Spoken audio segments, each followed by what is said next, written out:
Hello everyone, I'm Babita Shukla. Welcome to our channel Unique Law Adda. So, in continuation to our previous videos, today again we'll be discussing about previous year question papers for All India Bar Council Examination 20 preparation. So, today in this video we'll be discussing about AIB 18 question papers. I'll be covering 1 to 50 questions in this video and rest of the questions in my next video. So let's start. The concept of freedom of trade and commerce mentioned in Indian Constitution is motivated from the experience of the following country. So what are the countries? America, Australia, Ireland, United Kingdom. So let's understand that freedom of trade and commerce in India was modeled after Australian system, aiming to ensure economic unity within the country. So the concept of freedom of trade and commerce and intercourse throughout the territory of India, as mentioned in Article 301 of Indian Constitution, is inspired by Australian Constitution. So the correct answer is point number B, Australia. Now the next question is, which of the following writ is used to enforce the performance of public duties by the authority? So we all have idea about the writ. We have to actually understand the concept of all the writs, so that any question from this chapter writ can be asked and we are fully prepared. So mandamus is Latin word which means we command, used by court to compel a public official or entity to fulfill their official duties. So, options are given here: mandamus, quo warranto, certiorari, prohibition. So, as I have explained that the Latin word mandamus is used by the court to a public authority to direct them to perform a public duty. So the correct answer here is mandamus. Which of the following Constitutional Amendment Act has made the provision for publishing Hindi translation of the Constitution? So what are the options? 52nd Amendment, 54th Amendment, 56th Amendment, 58th Amendment. So we have to keep it in our mind that 58th Amendment was instrumental in promoting Hindi by making an official Hindi translation of Constitution available. Now the next question is, which of the following is the landmark judgment on the colorable legislation? Right? So the options are State of Bihar versus Kameshwar Singh. Second is M. Karunanidhi versus Union of India. Third is State of Karnataka versus Union of India. And the D part is Keshwanandan Bhadwa Menon versus State of Mumbai. So, what does colorable legislation mean? It refers to legislation that appears legitimate, but it is actually outside the authority of the legislation. It is actually legitimate but outside the authority of legislation. So the doctrine of colorable legislation was discussed in the landmark case of State of Bihar versus Kameshwar Singh, which addressed the misuse of legislative power. Now coming to our next question. Which of the following constitutional amendment was passed in light of advisory opinion received in Re-Beruveri case? So, options are Constitution, 4th Amendment Act 1955, Constitution, 7th Amendment Act 1956. C is the Constitution, 9th Amendment Act 1960, and the D part is the Constitution 11th Amendment Act 1961. So, what we have to remember? The 9th Amendment Act of 1960, which was passed to implement the Nehru-Noon Agreement concerning the exchange of enclaves with Pakistan, and in response to the advisory opinion given by the Supreme Court in Re-Beruveri case, Union case. So, The Ninth Amendment, that is the point C. The Constitution Ninth Amendment Act 1960 is the correct answer. Coming to question number 6. Which of the following provision of the Constitution of India is relevant for solving questions of repugnancy between a central law and a state law? So, both central and state government legislate on the same subject of concurrent list. So, here, articles are given: article number 248, article number 252, article number 254, article number 256. So, what we have to understand, that both central and state government legislate on same subject in concurrent list, and article 254 ensures uniformity by giving precedence to central laws in case of conflict. So, point number C, article 254, because article 254 of Indian Constitution deals with the doctrine of repugnancy, which reflects conflicts between central and state laws on matters of concurrent list. Accordingly, in the article, in this case of a conflict, central law prevails over the state law. Now coming to next question. Which transition period was provided in the Constitution of India for changing official language of Union from English to Hindi? So, is it 5 years, is it 10 years, is it 15 years or 25 years? So, what is the quick tip? To allow a smooth transition, the Constitution allowed English to continue as an official language alongside Hindi for 15 years, 15 साल तक English को allow किया गया to continue as official language along with Hindi language के साथ साथ 15 सालों के लिए इंग्लिश को अलाउ किया गया to continue as official language, just to ensure smooth transition. Now coming to question number 8. In which of the following cases it was held that there would be no reservation on single post in the cadre? Whether it is Chandrasekhar Paswan versus State of Bihar, whether it is K.C. Vasant Kumar versus State of Karnataka, A.B.S.K. Sangh Railway versus Union of India, or State of Kerala versus N.M. Thomas. So, the court's ruling in this case emphasized that reservation policies apply to multiple posts in cadre and not a single post. So, reservation policy, it apply to multiple posts. Single post के लिए नहीं था. So, in the case of Chakradhar Paswan versus State of Bihar, Supreme Court held that reservation cannot be applied to a single post within a cadre. It would violate the principles of equality. So point number 8, Chandradhar Paswan versus State of Bihar is the correct answer. Now coming to question number 9. Sexual harassment of a working woman at her workplace of work may also be considered as violation of which of the following provision of the Constitution of India, whether it is Article 19(1)(b), 19(1)(d), 19(1)(e) or 19(1)(g). So, the Constitution protects the right to work in a safe environment free from harassment, falling under Article 19(1)(g). We have, discussed it in detail in my previous videos.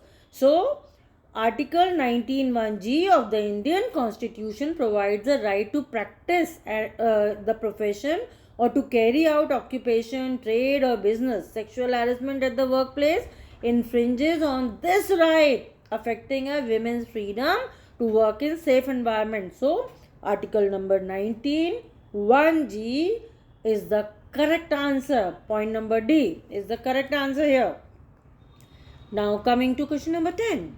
Which of the following doctrine has applied to resolve the conflict between Article 225(2)(b) and 26(b) of the Constitution of India?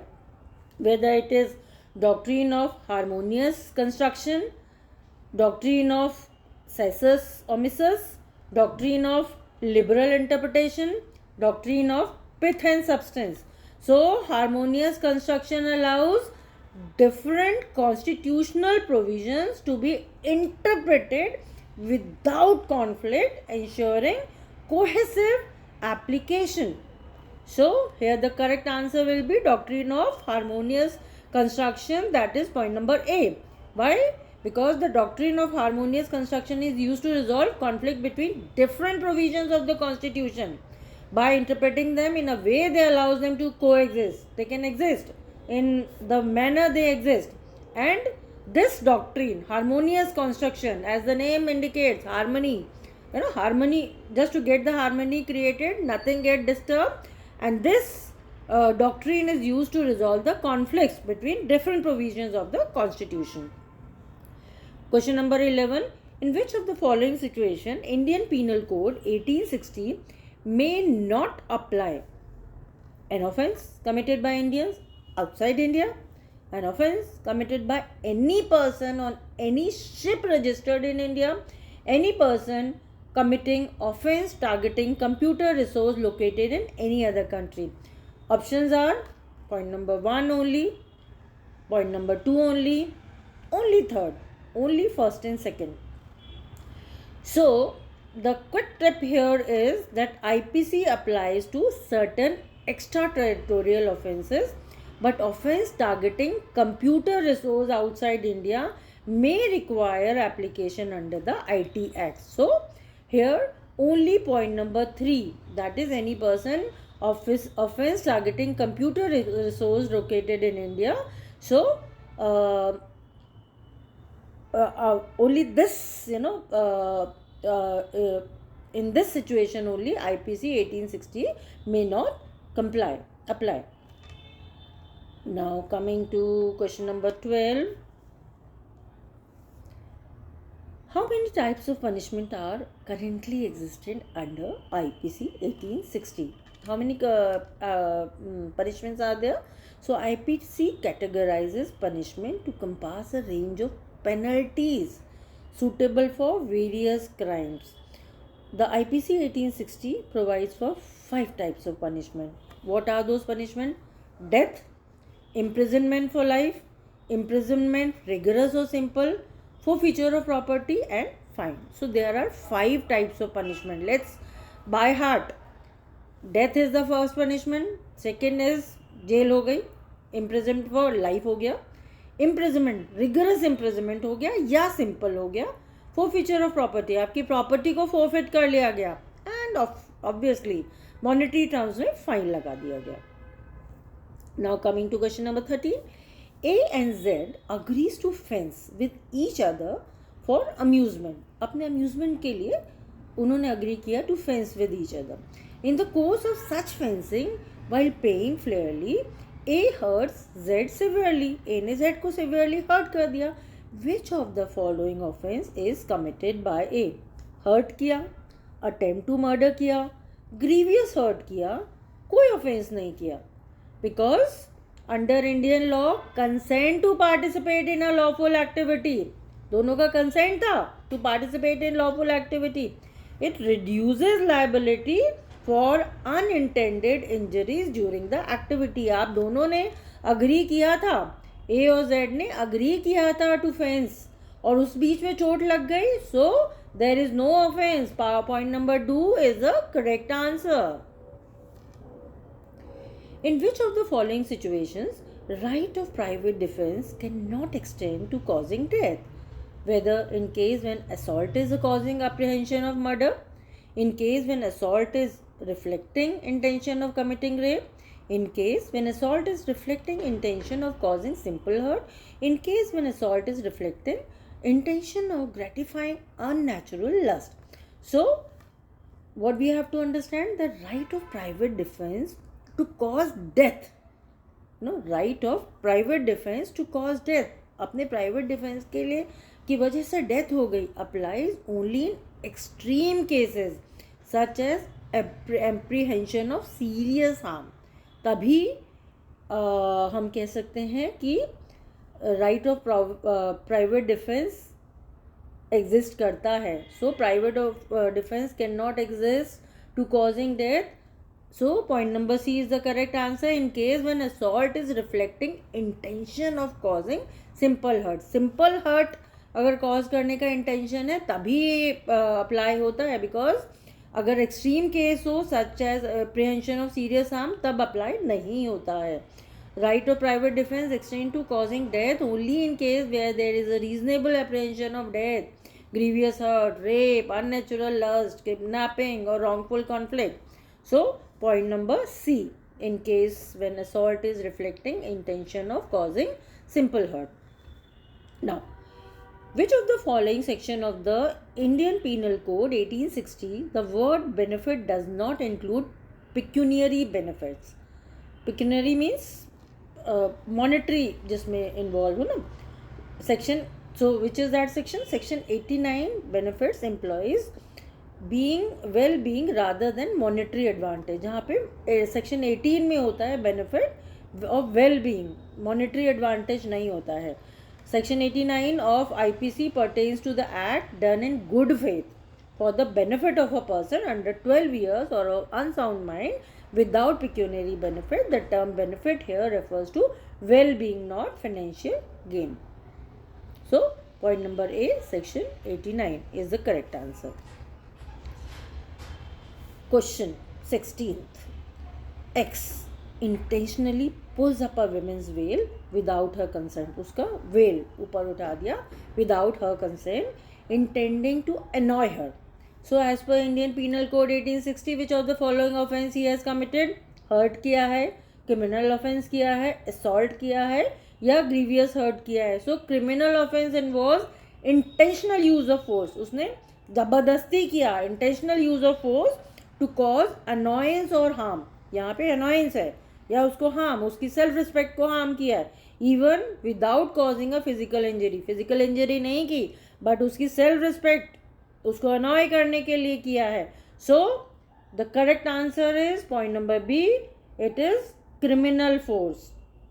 Right. So आपने किसी को तंग करने के लिए किया है, उसका सेल्फ रिस्पेक्ट हार्म करने के लिए किया है, उसको इंजरी नहीं हुई है, तो भी वो क्रिमिनल फोर्स कंसिडर किया जाएगा.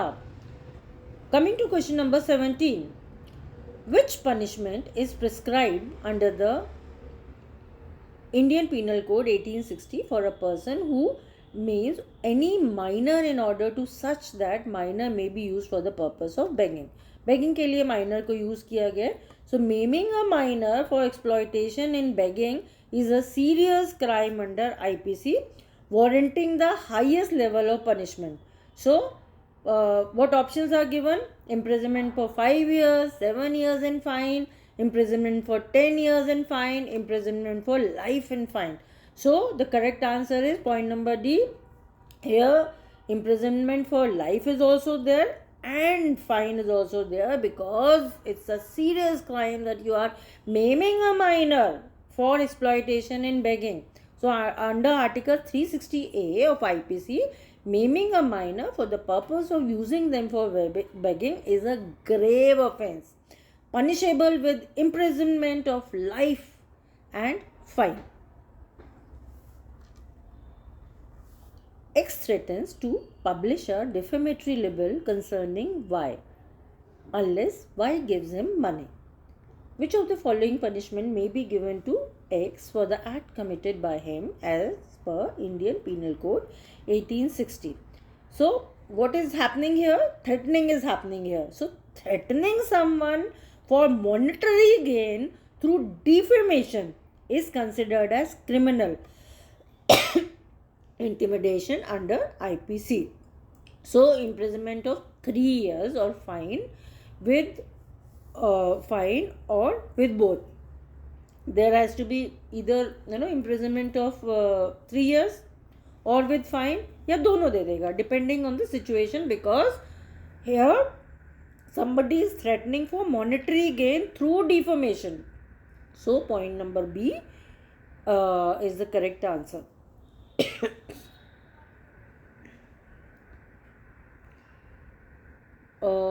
Question number 19.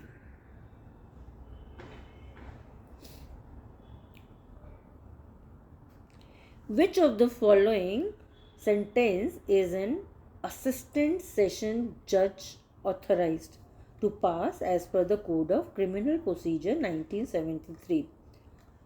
किसके लिए पूछा गया? असिस्टेंट सेशन जज सेंटेंस ऑफ डेथ दे सकता है, sentence of imprisonment for life दे सकता है, sentence of imprisonment for a term not exceeding 10 years दे सकता है, या sentence of imprisonment for a term exceeding 10 years दे सकता है.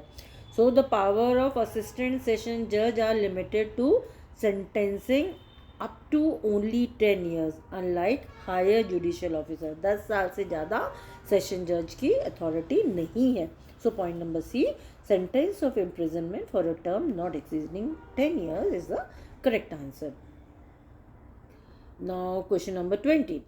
A person arrested by a private person for committing a non-bailable and cognizable offence shall be re-arrested by a police officer if such person comes under which of the following provision of Code of Criminal Procedure 1973? Section number 41, section number 41A, section number 42, section number 43. So the quick tip here is section 41 grants police officer को authority दी जाती है to rearrest the individual for non-bailable and cognizable offence if initially apprehended by a private citizen. So police authority section 41 ही ऐसा है जिसमें police officer को ये authority मिलती है. So out of the above, section 41 which is mentioned under option A is the correct answer, because section 41 of Criminal Procedure Act 1973 empowers a police officer to arrest a person without a warrant in case involving cognizable and non-bailable offences. If a private person is arrested for such an offence, section 41 allows the police officer to re-arrest the individual.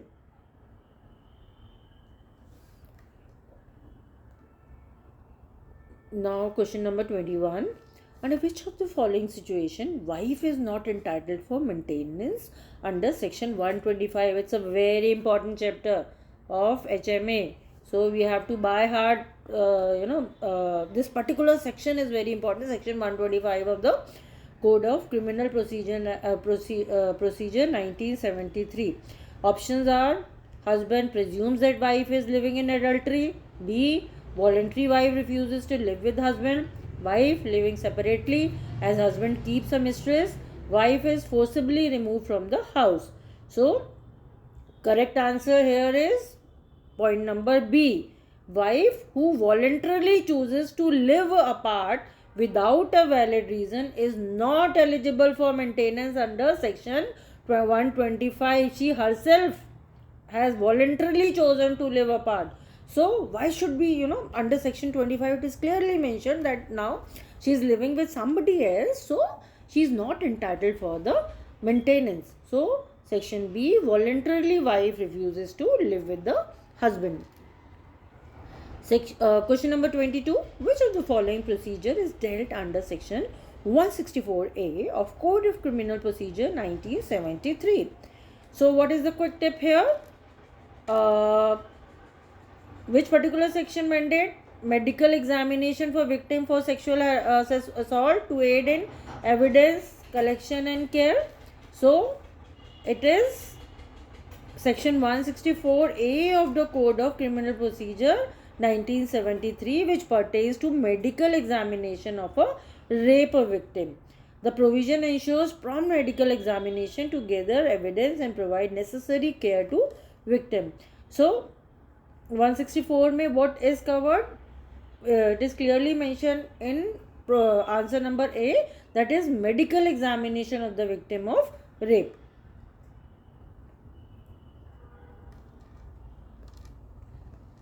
Which of the following is incorrect with respect to diary of proceedings in investigation or as per CPC 1973? Statement of witness recorded during investigation shall be inserted in the diary. Diary should be paginated. Diary may be used as evidence and can be used by police officer to refresh memory. So we are talking about the investigation diaries which are not admissible as evidence. They are investigation diaries, so they are not considered as evidence. They serve as records to support investigation and refresh memory.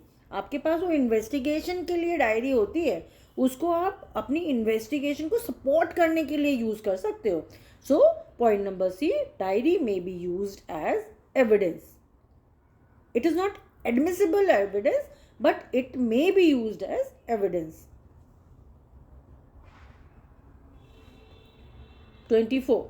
Which of the following cases manner of committing offence is not required to be mentioned in the charge as per the Code of Criminal Procedure 1973? 1. A is accused of theft of certain article at a certain time and place. A is accused of cheating B at a given time and place. A is accused of disobeying the direction of the law with intent to save B from punishment. A is accused of giving false evidence at a given time and place. So, detail of offence manner are not always required, particularly for straightforward crimes like theft. Theft के लिए manner किस तरीके से उसने किया is not required. So, point number A is accused for theft of certain article at a certain time and place is the correct answer, where manner of committing offence is not required. Theft के case में. Question number 25.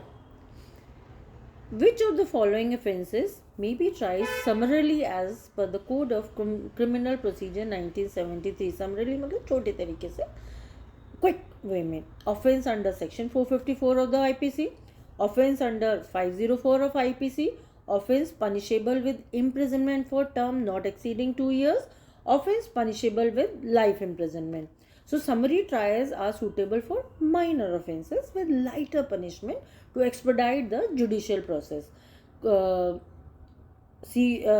of Criminal Procedure 1973 allows summary trials for offence punishable with imprisonment for not exceeding 2 years, minor offence, as these cases are relatively minor and can be resolved quickly. So, option number C, offence punishable with imprisonment for a term not exceeding 2 years. Now coming to question number 26. Which of the following section of the Code of Criminal Procedure 1973 provides for reference to High Court? Reference में कहाँ चाहिए होता है? Section 275 है, section 325 है, section 383 है या section 395 है. So section 395 facilitates the escalation of complex legal question. जो कॉम्प्लेक्स लीगल क्वेश्चंस होते हैं उसको रेफर किया जा सकता है, एस्केलेट किया जाता है high court for authoritative resolution की अथॉरिटेटिव रेजोल्यूशन मिले. So the correct answer is point number D, 395, where it is allowed the court to refer certain questions of law to the High Court when it feels that such questions require higher judicial interpretation. Coming to 27. A person accused of the following offence may not be granted bail under section 438 of the Code of Criminal Procedure 1973. First is accused of offence under section 376 AB of IPC, accused of offence under 376 D of IPC, accused of offence under 376 D of IPC, accused of offence under 376 DB of the IPC. Whether 1 and 2 are correct, 2 and 3 are correct, 3 and 1 are correct, 1, 2 and 3 all are correct. So here we have to understand that anticipatory bail is generally not granted for heinous offence. If there is a heinous offence, grave offence, particularly those involving several sexual assaults. Sexual assault के लिए particularly for sexual heinous crimes के लिए नहीं दिया जाता anticipatory bail और sexual assault के लिए नहीं दिया जाता. और section 430 of CRPC provide anticipatory bail, but it is not applicable for offences under 376 AB, 376 DA and 376 DB of the IPC, which pertains to serious sexual offences and carry stringent provisions that restrict anticipatory bail. So The correct answer is D, first, second, third, because accused offense under 376A, serious offense, 376D are serious, 376DB all are serious offenses. So first, second, third is the correct answer. Question number 28. Which of the following act, if done by magistrate even in good faith without being empowered, shall vitiate the proceeding as per the Code of Criminal Procedure 1973? Options are: tender a pardon under section 306 of CRPC, recall a case and try it under section 410 of CRPC, attaches property under section 83 of the CRPC, hold and request under section 176 of CRPC. So the property attachment requires a specific authorization. Doing so without empowerment affects the validity of the proceeding. So what is the question? That if even in good faith act is done by magistrate without being empowered shall vitiate the proceeding. So point number C, attaches property under section 83 of CRPC, because according to CRPC a magistrate must be fully empowered to attach a property under section 83. If magistrate without proper authority performs this section even in good faith, it will vitiate the entire proceedings. Now coming to question number 29. Which of the following is material for deciding the jurisdiction of civil court in the light of Code of Civil Procedure 1908? Avertments made in the plain, avertment made in the written statement, both A and B, neither A nor B. What is written here? Which of the following material for deciding the jurisdiction of civil court? So the consent of plaintiff are crucial for determining the jurisdiction of the civil court. So what is the content of the plaintiff? It is the determining factor. So jurisdiction of a civil court is determined by the avertment made in the plaintiff at the time of filing. The court looks at the statement and claims in the plaintiff to decide its jurisdiction, not the contents of the written statement. So plaint का जो content है उस पे decide होता है कि jurisdiction of the civil court. So point number B, avertment made in the point number A, avertments made in the plaint. It is not avertment made in the written statement. Contains in the plaint decides the jurisdiction of the court. Question number 30. Which of the following cannot be considered as a suit of civil nature for section 9 of the Code of Civil Procedure 1908? Point number A, suit of recovery for voluntary payment of offerings, suit for right of franchisee, suit for specific relief, suit regarding relating to rights of worship. So civil suits require enforceable rights, while voluntary payments or offerings do not involve enforceable claim. So civil suit में enforceable rights चाहिए होते हैं, और voluntary payment or offering they do not involve enforceable claims. So out of the option number A, B, C, D, suit for recovery of voluntary payment or offering, suit for right of franchisee, suit for specific relief, suit for relating to worship. Point number A, suit for recovery of voluntary payment or offerings. What is the question here? Which of the following cannot be considered as a suit of civil nature? So voluntary payment में क्या होता है? They do not involve enforceable claim. So point number A is the correct answer, suit for recovery of voluntary payment or offerings. Question number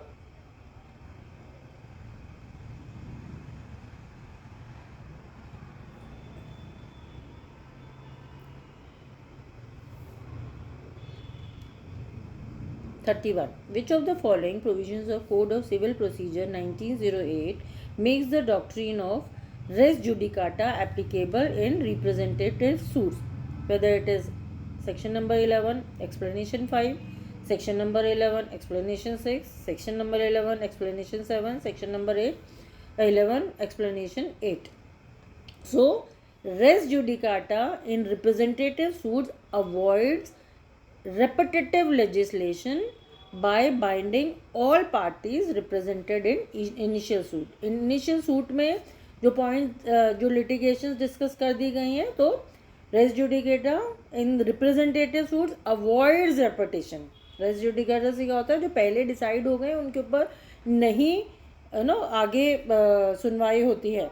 so here Section 11, explanation 6 of the CPC applies the doctrine of res judicata to representative suits, ensuring that a decision is in representative suit binds all parties represented, preventing re-litigation of the same issue. Now coming to question number 32. In which of the following situation a court will not issue summons for personal appearance to the defendant. Personal appearance के लिए कहाँ court will not issue summon if dependent reside within the local limit of court jurisdiction, if dependent reside within 40 miles from the court, if dependent reside 250 miles from the court in area having public conveyance availability, women to whom section 132 of the civil procedure 1908 does not apply. So what is the quick tip here? Court considered practically when summoning defendant over long distance, especially if public conveyance is available. So, as per CPC, court generally summons within a reasonable distance to facilitate personal appearance, so that personally वो आगे appear कर सके. So, if the defendant resides 250 miles away in an area where public conveyance is available, court may avoid issuing summons for personal appearance due to impracticality of the distance. So, point number C, if defendant resides 250 miles away from the court in an area having public conveyance is the correct answer. Question number 33. In which of the following situation plaintiff is precluded from bringing a fresh suit as per the Code of Civil Procedure 1908? Dismissal of suit where summon not served in consequence of plaintiff's failure to pay cost. Dismissal of suits neither party appeared. Dismissal of suit because plaintiff did not appear. Dismissal of suit because plaintiff did not apply for fresh summons within given time limit once it returned unserved. What is the quick tip here? Non-appearance by the plaintiff leading to dismissal usually bars the plaintiff from filing the same suit again. Non-appearance of plaintiff he appear नहीं हुआ है, to dismiss usually it bars plaintiff again from filing the same suit. So point number C is the correct answer, dismissal of suit because plaintiff did not appear. Now coming to question number 34. How many times at maximum may an adjournment be granted to a party during hearing of the suits as per the Code of Civil Procedure 1908? Whether it is 2 times, it is 3 times, it is 4 times, no limit is prescribed. So, question number 34 में हमें क्या दिया गया है, कितने time, how many times ex maximum कितनी बार adjournment may be granted to a party. एक हियरिंग के लिए एडजर्नमेंट कितनी बार प्रोवाइड किया जा सकता है सिविल प्रोसीजर कोड 1908 में. So limiting adjournment helps in reducing delays. Adjournments को क्यों लिमिट किया जाता है? सो दैट डिलेज को कम किया जाए and ensures timely justice. Otherwise तो खिंचता चला जाएगा case. So maximum 3 times. As per CPC, adjournments are limited to maximum 3 per party during the hearing of the suit. The rule aims to expedite the judicial process by preventing unnecessary delays. Now, question number 35. Which of the following amendment act make the provision in the Code of Civil Procedure 1908 to produce a witness without a summon?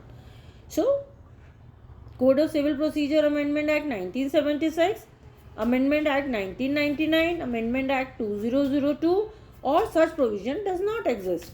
So, allowing witness production without summon can expedite legal proceedings by reducing procedural delays. बिना समन के अगर आप ले आओगे तो उससे legal proceedings हमारी expedite होंगी, है ना, प्रोसीजरल डिलेज नहीं होंगे. So the code of civil procedure amendment act 1999 में ये प्रोविजन हुआ, introduce provision allowing parties to produce witness को प्रोड्यूस किया जाए विदाउट रिक्वायरिंग समन. समन के बिना 1999 अमेंडमेंट में ये चीज़ लाई गई कि बिना समन के आप विटनेस को ले आओ in certain circumstances just to reduce delays in court proceedings. Now coming to question number 36. Which of the following is not included in the word cost as provided under Code of Civil Procedure 1908, where the expenses of the witness incurred, legal fees and expenses incurred, fooding and lodging expenses incurred, any other expenses incurred in connection with the proceeding. So under CPC, cost generally covers expenses directly related to the conduct of litigation. Litigation से जो directly relate करती हैं, such as witness expenses and legal fees. However, costs do not typically include incidental expenses like fooding and lodging unless specifically awarded by the court. So the correct answer is point number C, fooding and lodging expenses. Because cost के under it is not included fooding and lodging unless awarded by the court. Question number 37.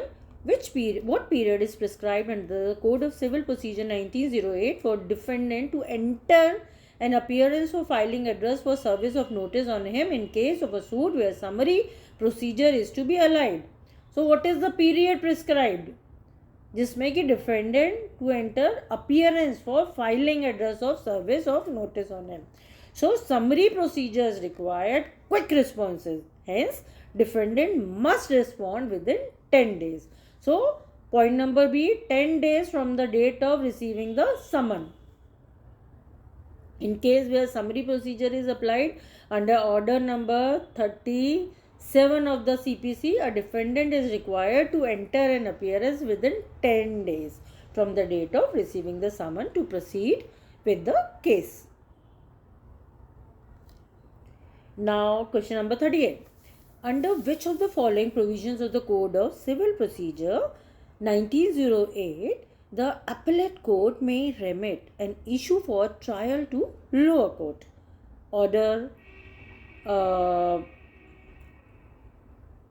Order number 51, order number 51, rule 23, order number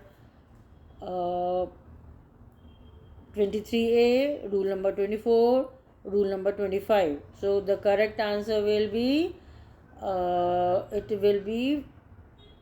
rule number 25, because Rule 25 enables appellate court to ensure all relevant issues are thoroughly examined by remitting them to the trial court. Question number 39. A is accused of murder of B by beating him. Which of the following would be considered as relevant fact forming part of the same transaction as per the Indian Provision Act? Indian Evidence Act 1872. So what is the quick tip here? For a fact to be relevant as a part of the same transaction, it must be closely connected in time and context to the main incident. Main incident के time और context से related होना चाहिए. So point number D, whatever said by A or B a day before the hearing of beating, it has to be considered as relevant fact, because उसका timing immediately connect कर रहा है और उसका जो कंटेक्स्ट है वो कनेक्ट कर रहा है. So it will be relevant for forming part of the same transaction. Now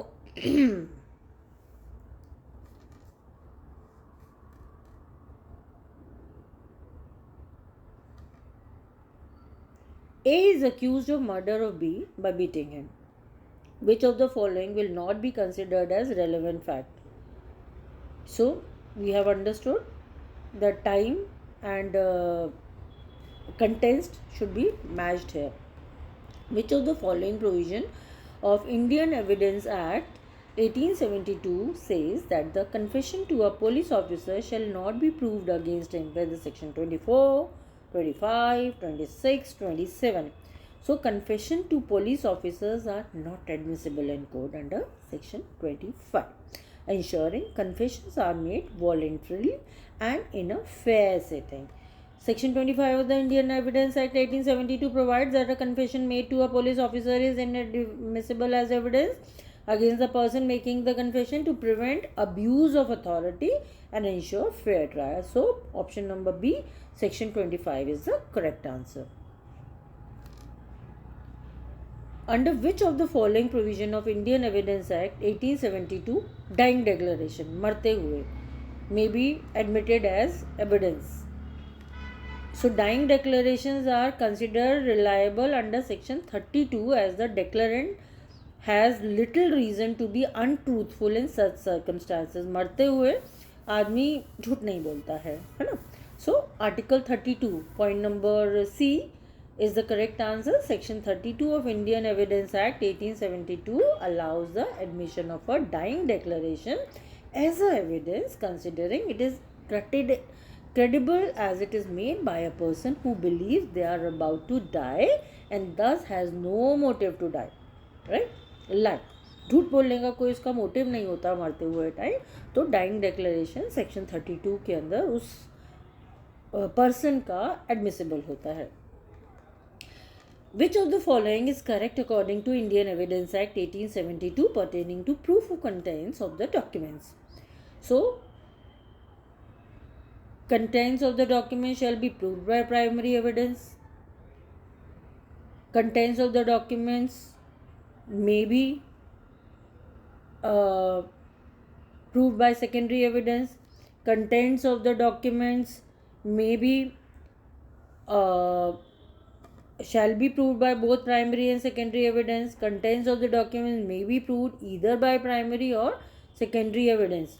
So primary evidence is preferred, but secondary evidence is permissible when primary evidence is not available. So secondary evidence are permissible. So out of the above point number D, contents of the document may be proved either by primary or secondary evidence. When primary are not available, then secondary evidences are permissible. Which of the following is the correct statement as per Indian Evidence Act 1872? Leading question may be asked in examination chief. Leading question may be asked in cross-examination. Leading questions may be asked in re-examination. Leading questions cannot be asked in cross-questions. So, leading questions are allowed in cross-examination to challenge the witness credibility. उसको confuse करने के लिए cross-examination किया जाता है. Leading questions, you know, giving words in the mouth, आपने ऐसा किया, आपने ऐसा नहीं किया, है ना. So these are provoking questions जो कि क्रॉस एग्जामिनेशन में किया जाता है, जिससे कि विटनेस की क्रेडिबिलिटी के बारे में पता चले. So point number B, leading questions में be asked in cross examination. Under Indian Evidence Act, leading questions which suggest the answers, जिन क्वेश्चंस में ये आंसर छुपा होता है, are generally permitted in cross questions, so that confuse हो जाए, सामने वाला साइकोलॉजिकली सोच ना पाए और उन क्वेश्चंस में जो आंसर्स छुपे होते हैं वो बोल दे.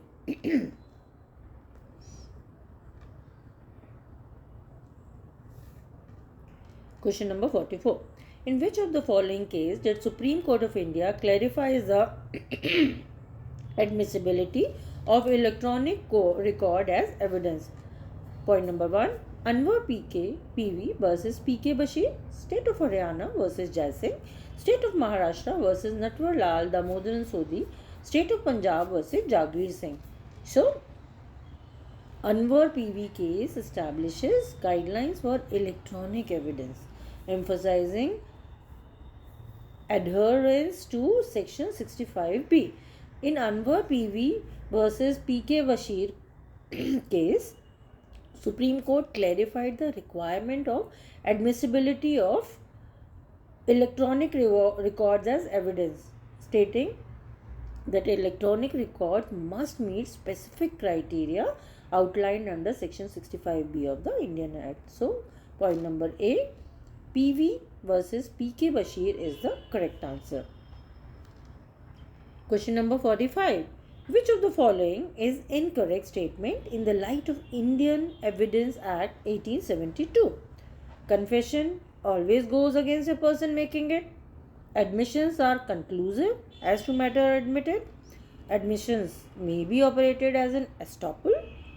Confession is a statement, written or oral, which is direct admission of guilt. So, admission provide prima facie evidence, but are not always conclusive.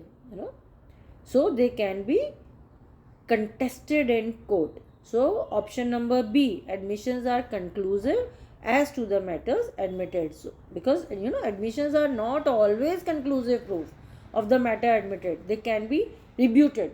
They are only prima facie evidence and may operate as estoppel in certain circumstances. So point number B, admissions are conclusive as to matters admitted. Now coming to question number 46. Which of the following section of Indian Evidence Act 1872 is an exception to hearsay rule? सुना सुनाया, hearsay is generally inadmissible होते हैं, but under section 32(1) permits exception such as dying declaration. We discussed, मरता हुआ आदमी कभी झूठ नहीं बोलता. So out of the option number 32(1)(a), 32(b)(2), 32(3), 32(5), option number 1(a) is correct. 32(1), because 32(1) of the Indian Evidence Act is an exception of hearsay. सुनी सुनाई बात वैसे एक्सेप्टेड नहीं होती है, बट डाइंग डिक्लेरेशन करते हुए कोई आदमी मर रहा है, वो मरते हुए झूठ नहीं बोलेगा. सो 32(1) में लिखा गया है, इंडियन एक्सेप्शन एक्ट में 32(1) हियरसे रूल का एक्सेप्शन है, as it allows statement made by a person who can not be called as witness, such as in case of dying declaration, to be admissible in court. Coming to question number 47.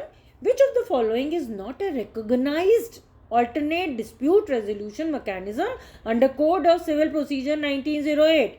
Arbitration, conciliation, lok adalat, negotiation. So ADR mechanism like arbitration and lok adalat are legally recognized, while negotiation lacks formal recognition under CPC.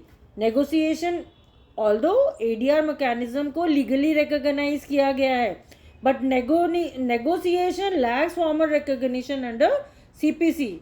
The recognized ADR mechanism under the Code of Civil Procedure include arbitration आ जाता है, उसमें conciliation आ जाता है, mediation आ जाता है, लोक अदालत आ जाता है, but negotiation while an informal method of dispute resolution. तो negotiation is the right answer. Point number D, negotiation is not the correct answer. अभी तक नेगोशिएशन को नहीं मिला है formal recognition under CPC for dispute resolution.